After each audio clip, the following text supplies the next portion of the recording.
안녕하십니까. 기능의학으로 환자를 치료하는 의사 닥터덕입니다. 제가 최근에 올렸던 영상 보면은 최근 들어서 이제 많이 논의가 되고 있는 영양 성분들이죠. 우리가 먹고 있는 식단 중에서 야채나 또는 이제 현미에 들어있는 여러 가지 소화가 안 되는 성분들 때문에 누구는 이걸 먹지 말라고 얘기하고 누구는 먹으라고 얘기하니까 이 부분에 대해서 조금씩 오해가 되는 어떤 의미로 언쟁이 많이 왔다 갔다 하는 걸 보게 됩니다. 근데 제가 볼 때는 그게 시발점이 된 게 아마도 닥터3라는 그 기능의학자 선생님께서 지금도 계속 강조하듯이 올리고 있는 내용인데 그 내용 상에서의 잘못된 오해 때문에 지금 진행되고 있지 않을까? 뭐 그런 생각이 들고 해서 제가 오늘 좀 정리하는 시간을 가지려고 해요. 저도 그 영상을 봤는데 저는 닥터3 선생님께서 그 영상을 통해서 말씀하시고자 하는 내용을 충분하게 이해를 하고 그 내용이 저도 수긍을 하고 맞다라고 생각합니다. 그건 뭐 전혀 의견이 크게 없는데 오해하는 부분들은 거기서 나오는 것들이 육고기는 먹으면 건강에 좋고 예를 들어서 콩이라든지 현미나 이런 것들을 먹게 되면 건강에 나쁘다 이런 포인트로 말씀드린 게 아니에요. 그분은 지금 대부분은 식품 피라미드라고 얘기해서 많이 먹고 적게 먹으라고 얘기하는 피라미드를 만들잖아요. 그 탑에 지금 육고기가 들어가 있고 밑에는 여러분들이 먹고 있는 곡류라든지 이걸 많이 먹게 권한다는 얘기가 일반적인 로푸드 자체를 먹는 것들에 대한 얘기가 아니고요. 얘를 가공해서 만들어내는 가공식품이 거의 메인이라고 보시면 되고요. 그리고 육고기 자체가 나쁘다고 저도 얘기하지는 않습니다. 환자들이 왔을 때 오히려 더 너무 안 먹는 분들한테는 꼭 드시기를 권하고 단백질과 지방의 섭취가 탄수화물보다 더 많아야 된다고 저도 교육을 하거든요. 그런데 놓치고 있는 게 하나 있죠. 예를 들어서 저희들이 기능의학적인 마인드로 환자한테 식단을 권할 때는 이거예요. 우리 몸을 만드는 데 필요한 영양소를 공급해 준다는 개념으로 우리가 먹는 거잖아요. 똑같이 내가 먹었던 음식이 내 몸을 만드는 데 원료로 쓰이는 것처럼 내가 먹는 그 원재료도 얘가 예를 들어서 동물이라고 하면은 이 동물이 무엇을 먹고 성장을 했느냐에 따라서 이 몸이 만들어지는 거잖아요.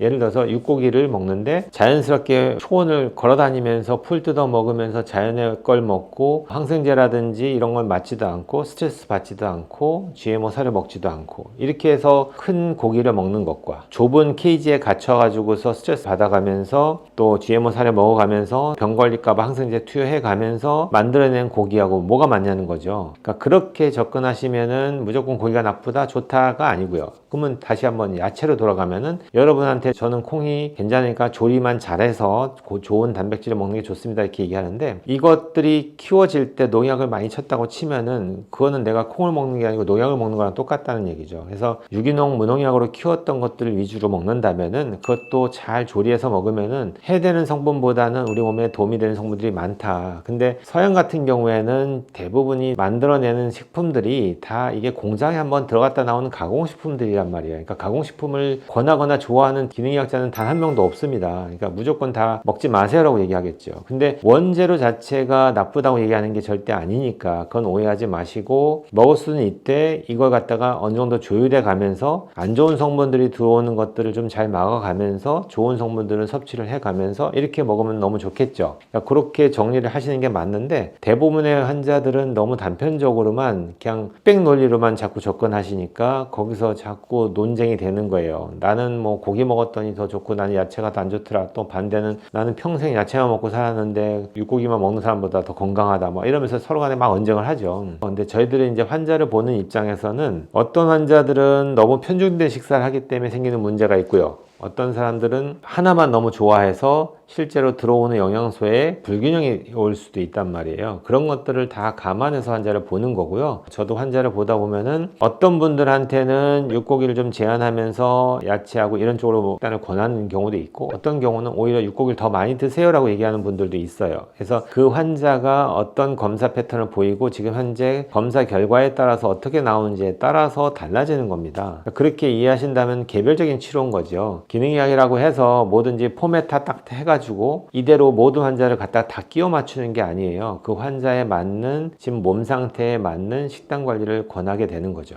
그렇게 이해하시면 좋을 것 같고 그 다음에 시간이 좀 남아서 하나 더 말씀드리면은 댓글로 질문을 하셨는데 음식 항원 푸드 IgG에 대한 검사에 대해서 주류의학적인 의견이나 반응들은 거의 의미가 없다라는 식으로 얘기하거든요. 저희 기능의학적인 환자를 보는 입장에서는 이제 그렇지 않은데 실제 그거에 관련된 논문이 되게 많아요. 그러면은 어떤 경우는 음식이 뭐 전혀 이거는 의미가 없으니까 편하게 드세요라고 하는 데도 있고, 어떤 경우는 이게 항원항체 면역 반응을 하기 때문에 좋지 않으니까 드시지 마세요라고 얘기하는 논문도 있어요. 이제 어떤 걸 내가 비중 있게 보느냐에 따라 좀 다르겠죠. 근데 아셔야 될 거는 음식 항원이라는 개념으로 본다면은 얘는 항체가 있는 것 자체가 문제가 되지는 않을 것 같아요. 있으면은 뭐 내가 예전에 먹었던 음식에 대해서 기능 항체를 만들고 있다라고 볼 수도 있는데, 문제는 이제 이것들이 많이 높은 사람들이 이 음식을 계속 먹잖아요. 그러면 설명할 수 없는 여러 가지 문제점들을 저희들은 보게 됩니다. 근데 그 문제점을 해결하기 위해서 이 음식들을 제안해 보니까 실제로 이 음식을 제안하고 났을 때의 그 환자가 얘기했던 불편한 증상들이 사라지는 경우를 저희들은 보는 거예요. 기능의학자들은. 그러니까 자기네들은 주의학에서는 의미 없습니다, 먹어도 됩니다 이렇게 얘기해 놓고는 그 문제점을 해결을 못 해주잖아요. 걔네들은 못 해주니까 증상에 맞춰서 맨날 약만 주고 있죠. 근데 저희들은 그 문제를 해결하기 위해서 이 음식을 제안해 보니까 실제 환자가 증상이 좋아지는 거예요. 그것만 봐도 임상적인 의미는 충분하게 있다라고 보고요, 저희들은. 그래서 무한정 제한하는 게 아니고요, 그것도 한 3에서 6개월 정도 높은 항체 역할을 갖고 있을 때 얘를 낮추기 위한 작업은 해야 된다고 보고요. 그럼 안 먹으면 떨어지니까.